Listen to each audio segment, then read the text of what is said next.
Hey, this is part 2 of Mayor's video blog from the high school roof. We're going to be talking a little bit about solar energy efficiency on the roof. We talked a little bit about the HVAC system.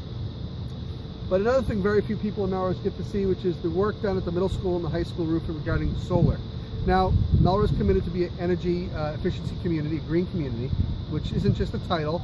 It's actually a commitment over 5 years to reduce all energy costs in the city from the municipal standpoint by 20%.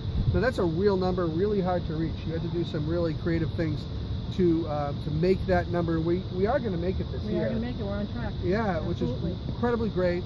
So we did it through our ESCO program, energy efficiency, education, all the things that we've been doing and talking about in the newspapers. We also shared a lot of those benefits with citizens of the city in their own homes with solar and energy efficiency boilers and all those things for mass save.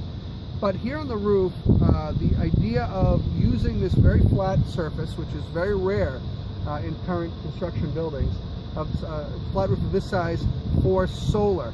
So the solar program here at the high school is a very unique public-private company partnership to bring savings to the city and reduce costs. Denise, how do we get where we are today on the roof of the high school with solar all around? Well, we used a very innovative financing technique called a power purchase agreement. So we actually do not have to upfront any of the capital costs for the solar installation, which would be very expensive and cost prohibitive.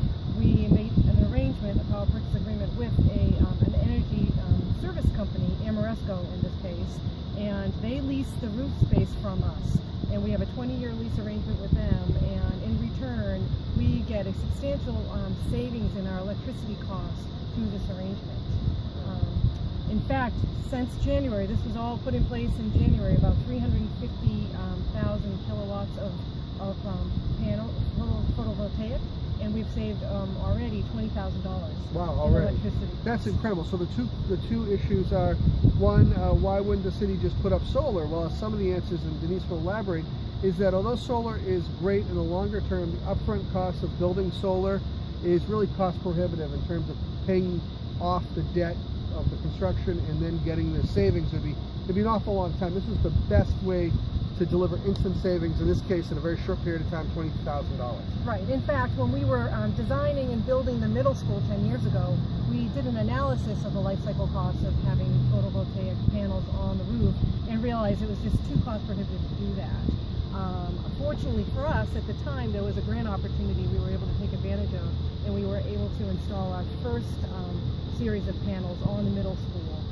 But we have made a significant enhancement on that by covering almost every piece of real estate on the middle school, high school campus that we can cover with panels now at this point. Great. So it's just another example of how an older building from the early 1970s that there is, obviously some wonderful qualities in this building, but also some kind of historic flaws, that we can correct those flaws and actually make the building work as well as possible for us and be energy efficient. So thanks again, Denise and Martha Grover, our energy coordinator and the Energy Commission. All have done so much work to bring these savings to the city of Melrose. Thank you very much.